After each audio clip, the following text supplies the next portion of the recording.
All right, in this video, I want to show you how to use a ductulator, which is for measuring your ductwork, what kind of ductwork you should put in. Let's get into it. Mechanics for non-mechanics. For this ductulator, now a general rule of thumb for ductwork, this is just a rule of thumb. Some of you are going to get angry with me in the comments, but general rule of thumb is 400 CFM per ton is what you should have. So if you have a 3-ton unit and you need 400 CFM per ton, then 3 tons times 400 would be 1,200, right? So that means you would want 1,200 CFM. CFM is cubic feet per minute, going up your filter. That's your return side. 1,200 CFM going up your filter, 1,200 cubic feet per minute going up your filter, and about 1,200 going out and feeding all of your supply vents. All the vents in your house should total about 1,200 CFM for a 3-ton system. Again, a rule of thumb. Some people say, oh, it's 350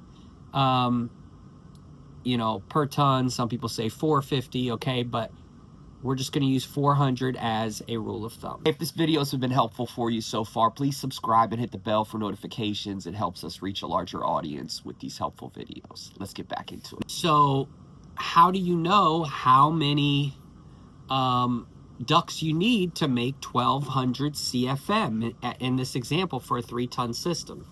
This is where ductulator comes in. So if you have a 14-inch duct, okay, and if you want to know all about ductwork, check out that video or that video right there, okay, somewhere. If you have a 14-inch duct, okay, so 14 inches in diameter, okay, so I don't know, something like that, okay, something like that, right? A circle, duct is a circle. So that 14-inch duct, so we look up on our ductulator. Don't judge me for my ductulator. This thing is old.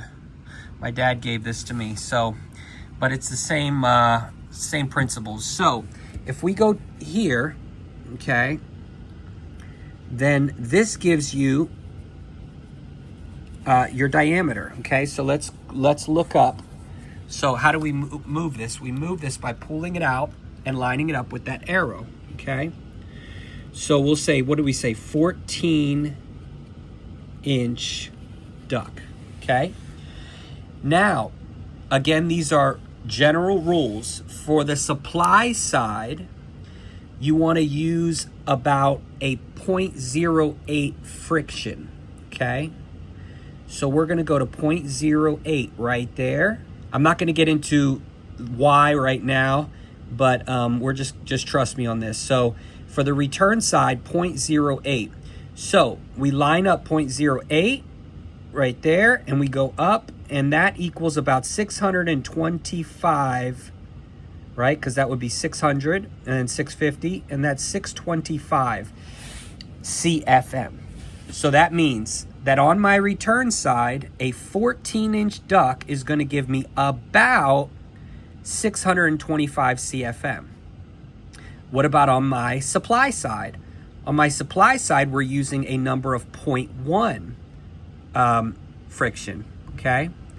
So in that case, a 14-inch gives me about, let's say, what, 600, 625, 650, and that would be hold on, I'm sorry.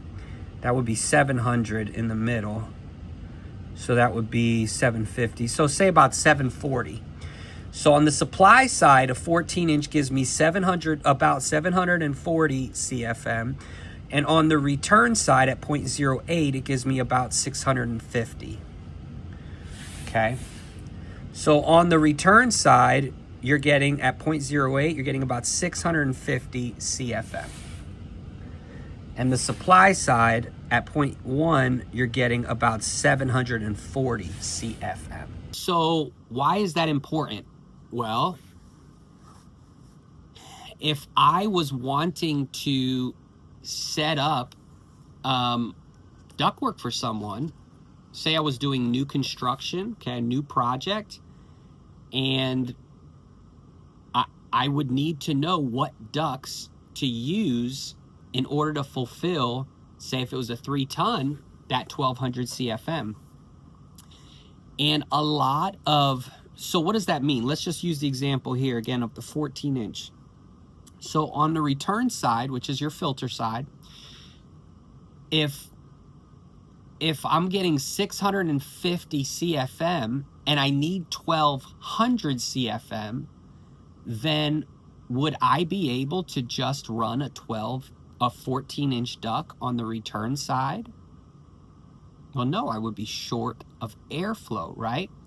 Because your entire AC system, your air handler, your blower motor, for a 3-ton unit, it's set up to have 3 tons of refrigeration going through the evaporator coil, to be pushing 3 tons of airflow, which would be, again, 3 times 4, 1200 CFM. That's what your blower motor in the air handler would be, you know, rated to be used at. And so if your ductwork, which happens all the time, is jacked up, undersized, for instance, a new homeowner or a new builder comes in, puts in a system, and they have their filter rack, right, where they put their filter, and that in the attic there's a box that's connected to, on the other side, on the in the filter rack on the other side in the attic, there's a box, okay, and then there's a duct connected to that box, which comes back to the plenum in your return side. So let's look at that. So right here, we have our filter rack, right? That's where we put our filter in. On the other side of this wall in the attic, there's a box, okay, that's closed in. And then there's a duct or multiple ducts connecting from that box to the box at the air handler, which I'll show you right now. From that box to this box. Okay, so this box goes up into the attic, and there's ducts, lines, okay, that are separating those two boxes. So when you are doing duct work, you are trying to get the ducts to have, say for this 3-ton system, 1200 CFM, and it'll either come from the one box or you have multiple returns, right? So for this example, let's just say you have one return in the house, okay? And if you only have a 14-inch duct, you're undersized.